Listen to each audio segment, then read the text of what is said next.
গোপনে প্রকাশে যারা পাপ কাজে লিপ্ত হবে, এটা মারাত্মক অপরাধ।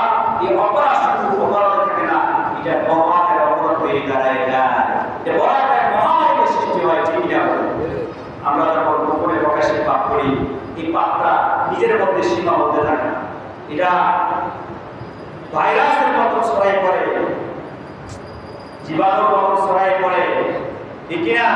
মানুষ যখন নেশাতে লিপ্ত হয়, যুবকরা তখন শুধু প্রথমে সেই নিজে একটা নেশা করে। এই নেশা করতে করতে করতে করতে তখন আস্তে নেশাদার বাড়ি যায়, সে আরো কয়েকজনকে এভাবে দাওয়াত দিতে থাকে।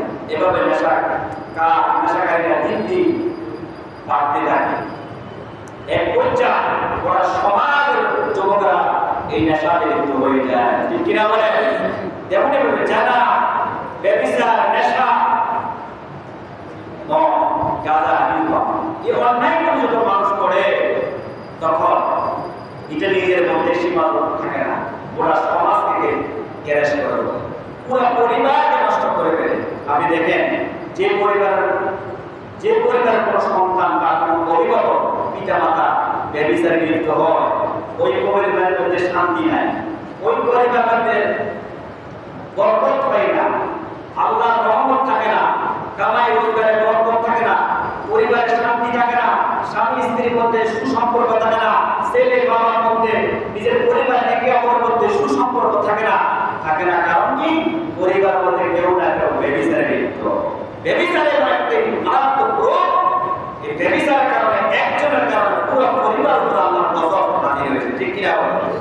এজন্য আল্লাহ হারাম করে দিয়েছে, আরামা রব্বিয়াল ফাওয়াহিশা মা যাহরা মিনহা ওয়া মা বাতান।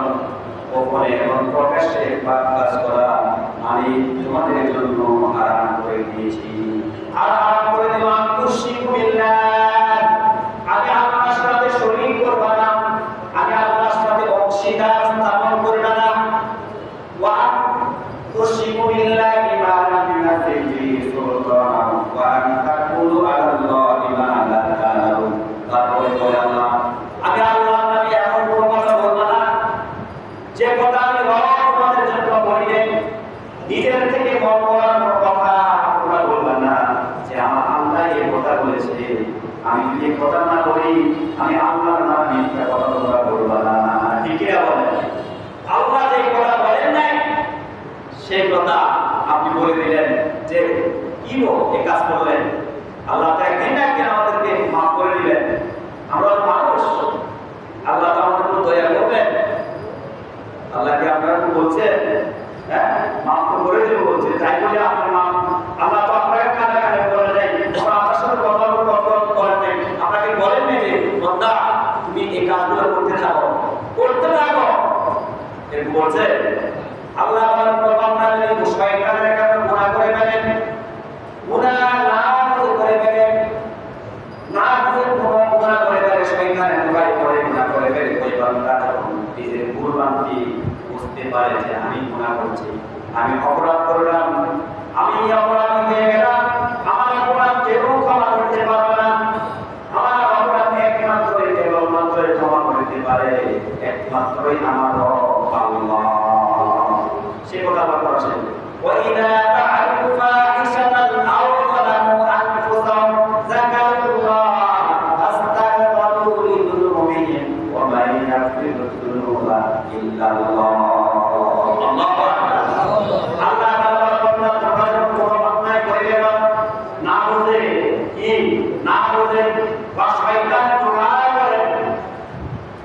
যদি কোনো অন্যায় করে ফেলেন, এই অন্যায় এই অপরাধ কেউ ক্ষমা করতে পারবে না, কেউ ক্ষমা করে দিতে পারবে না, আমি আল্লাহ যদি তোমাকে মাফ না করি কেউ তোমাকে মাফ করতে পারবে না।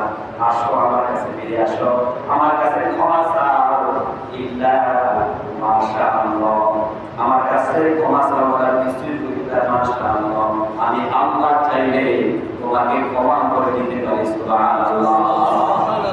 ক্ষমা কার কাছে চাইবে?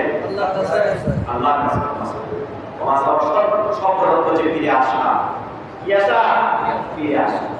আল্লাহ তাআলার নাম, আল্লাহ নবী বলেন, قال رسول الله صلى الله عليه وسلم ثلاثة قد حرم الله عليهم الخير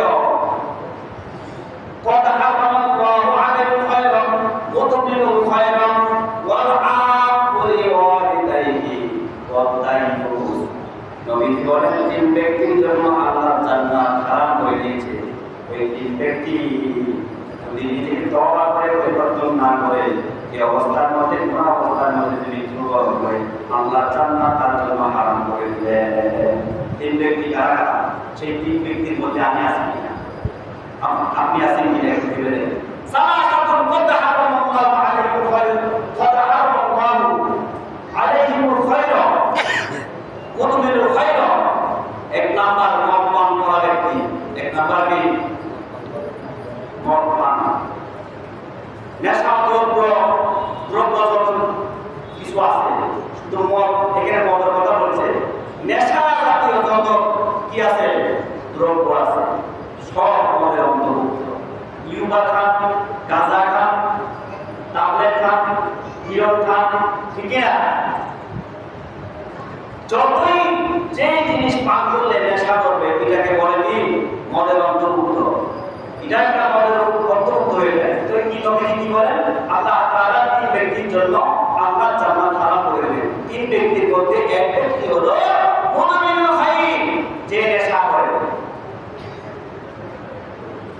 ওয়াল আকুলিন লিওয়ালিদাইন, তৃতীয় ব্যক্তি হলো পিতা মাতার অবাধ্যকারী সন্তান। দ্বিতীয় ব্যক্তিকে পিতা মাতা অবাধ্যকারী সন্তান।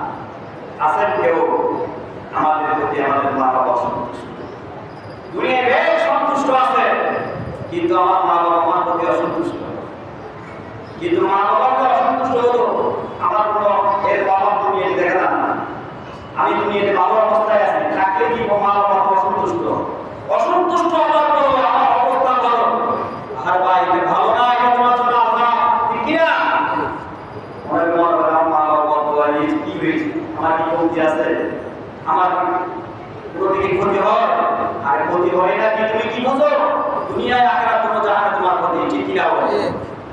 এই জন্য পিতা মাতার অসন্তুষ্ট কোনো সন্তান যদি থাকে আল্লাহ জান্নাত তার জন্য হারাম করে দিবেন। ওই ব্যক্তি যত আমল করুক না কেন, পিতা মাতা যদি নারাজ থাকে ওই ছেলেকে আল্লাহ ওই মেয়েকে কখনো আল্লাহ জান্নাত দিবে না, যতক্ষণ পর্যন্ত মা বাবা সন্তুষ্ট না হবে। আল্লাহু আকবার। এখন বহু ছেলে আছে পিতা মাতাকে কষ্ট দিয়েছে, এই অবস্থার মধ্যে মনকষ্ট অবস্থায় মা দুনিয়া থেকে বিদায় নিয়েছে, মার কাছে মাপ চাইতে পারে নাই, ক্ষমা চাইতে পারে নাই, এরকম সন্তান থাকতে পারে কিনা বলে? থাকলে কি করবেন?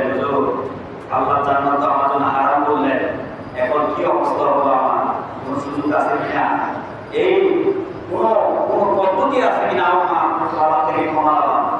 আল্লাহ আরেকটা পথ বাইরে করে দিচ্ছে, সেটা কি?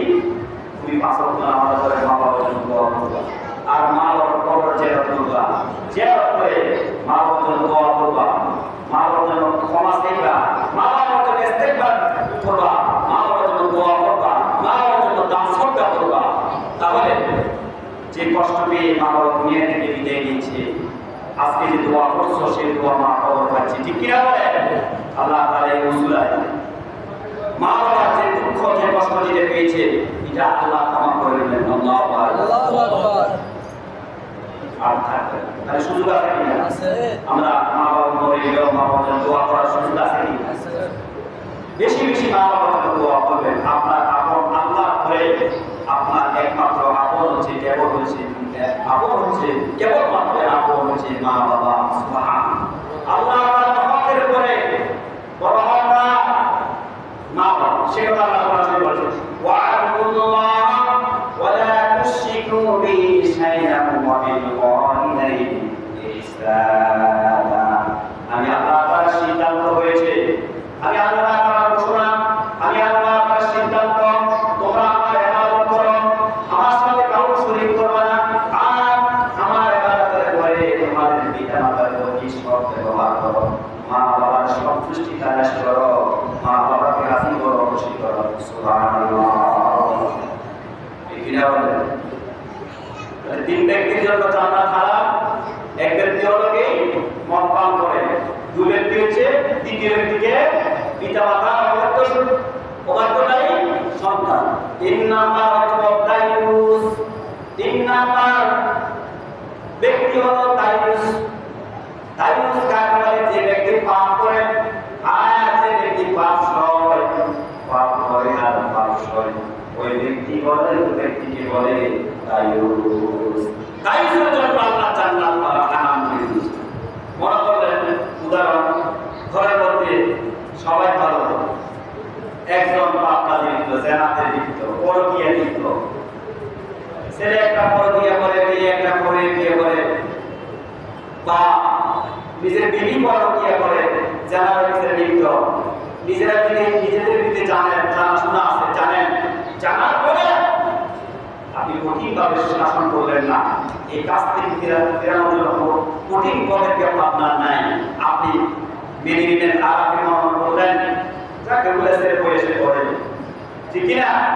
আমরা ছোটবেলা অনেক কিছু করছি, ছাত্র থাকে না, এই যে আপনি পাপ সইলেন না, পাপ করলো মেয়েরা ছেলেরা, মা বাবা পাপ কি করলো? সইল, মানে দিল। তাহলে ছেলে পাপ করে যে গুণাগার হলো, মেয়ে পাপ করে যে গুণাগার হলো, মা বাবা পাপ না করে সেই গুণা তাকে হলো। ও ব্যক্তি পাপ করলো ছেলে মেয়েরা, আর পাপের বোঝা বহন করলো মা বাবা, একে বলে তাইয়ুস। আপনি এক নাম্বার তাইয়ুস। ওটা তো পাপি হলো, আপনি হলেন তাইয়ুস। তাইয়ুস কেন হলেন? আপনি পাপ বহন করলেন, আপনি সহ্য করলেন, আপনি মানিয়ে নিলেন, সেই জন্য তাইয়ুস, ঠিক কিনা? আজকে ঘরে ঘরে তাইয়ুস আছে কিনা বলেন? আমি আপনি তাইয়ুস দিয়েছি, আমিও তাইয়ুস দিয়েছি। কেন তাইয়ুস? আমার ছেলে মেয়ে যদি অন্যায় করে, মক্কা আমার ছেলে মেয়ে যারা করে, আমার ছেলে মেয়েরা দর্শন করে, আমি জানার পরেও মা বাবার প্রতি কোনো ভূমিকা নাই, মা বাবার প্রতি কোনো পদক্ষেপ নাই, মানে নিচ্ছে, তাহলে আপনি কি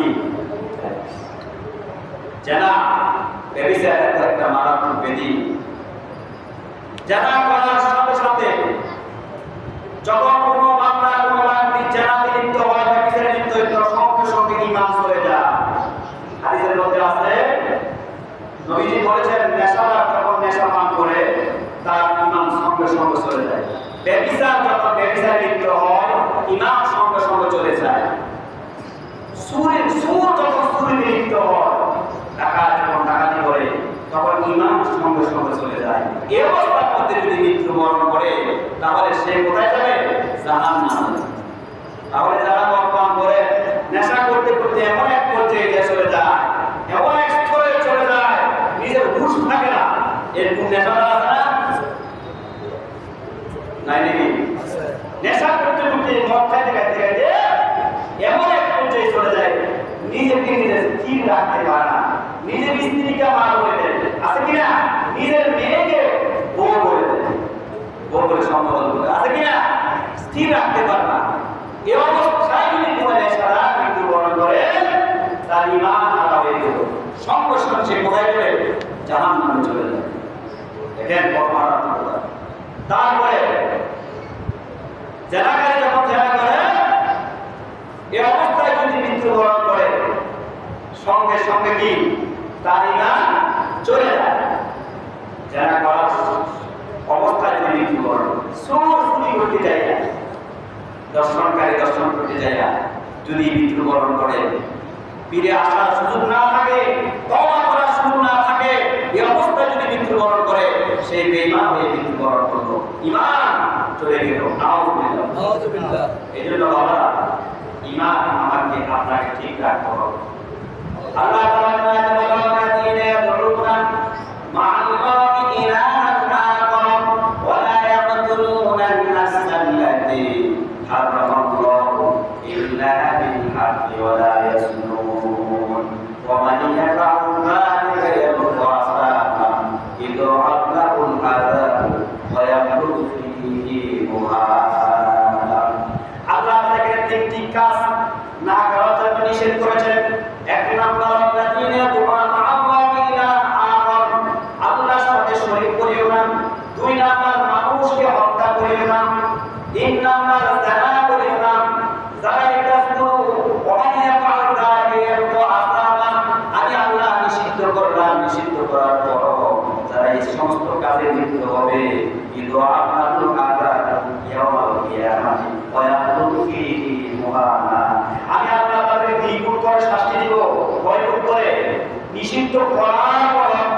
নিষিদ্ধ করার পর যে কাজটা আমার করলো, আমি আল্লাহ তাকে 3 গুণ করে শাস্তি দিব, 6 গুণ করে 2 গুণ করে শাস্তি দিব। দুনিয়ার জীবন জিন্দিগি জীবন হবে, দুনিয়ার জীবন অশান্তির জীবন হবে, দুনিয়ার জীবন কারাময় জীবন হবে। তার জীবনে শান্তি থাকবে না, তার জীবনে কখনো শান্তি থাকবে না। দুনিয়া হারাবে, আখিরাত হারাবে। আমি আল্লাহ দুনিয়াতেও কষ্ট দিব, আখিরাতে তাকে লাঞ্ছিত করে জাহান্নামে নিক্ষেপ করব। এখানে কয়টা কথা বলছেন? কথা বুঝেন? কয়টা কথা? 3টা কাজ না করার জন্য বলছে। খবরদার নিষিদ্ধ করবা। 1 নাম্বার, আমি আল্লাহর সাথে কারোর শরীক করিও না, আমি আল্লাহ ইবাদত খালেস করব বলবা। 2 নাম্বার, মানুষ হত্যা করবা না। কি করবা না? মানুষ হত্যা করা নিষিদ্ধ 3 কারণ ব্যতীত। এক মানুষ আরেক মানুষ হত্যা করা কি নিষিদ্ধ? কারণ ব্যতীত। 3 কারণে মানুষকে হত্যা করা যায় না। কারণে 3 কারণ। 1 নাম্বার কারণ, কোন মানুষ যদি কোন মানুষকে হত্যা করে বিনা অপরাধে, নির্দোষী নিরপরাধী মানুষকে যদি কেউ মারি ফেলে, আল্লাহর বিচার হচ্ছে, কোরআনের বিচার হচ্ছে হত্যার জন্য হত্যা। তবে কে হত্যা করবে? অপরাধীকে কে হত্যা করবে? অপরাধীকে কোনো ব্যক্তি মারতে পারবে না। রাষ্ট্রীয় আইনে রাষ্ট্রে বিচার করবে আল্লাহর কোরআন। সুবহানাল্লাহ। মনে করেন একজন নির্দোষী মানুষকে আপনি মারি ফেললেন, কোনো দোষ করে নাই, এই মরা বিচার কি হবে? আল্লাহ কি বলেছেন? মরার জন্য কি? হত্যার জন্য হত্যা করতে হবে। হিসাব কোনো টাকা দিতে হবে না, হত্যা করতে হবে। যে জেল খাটাতে হবে না। যে অপরাধ করেছে জানের বদল জান দিতে হবে। জানের বদল কালকে জান দিবে। যার পরিবারের মানুষ হত্যা করছে, সেই পরিবারের লোকেরা কি আসামিকে হত্যা করতে পারবে না? বিচার নিজের হাতে তুলে দিতে পারবে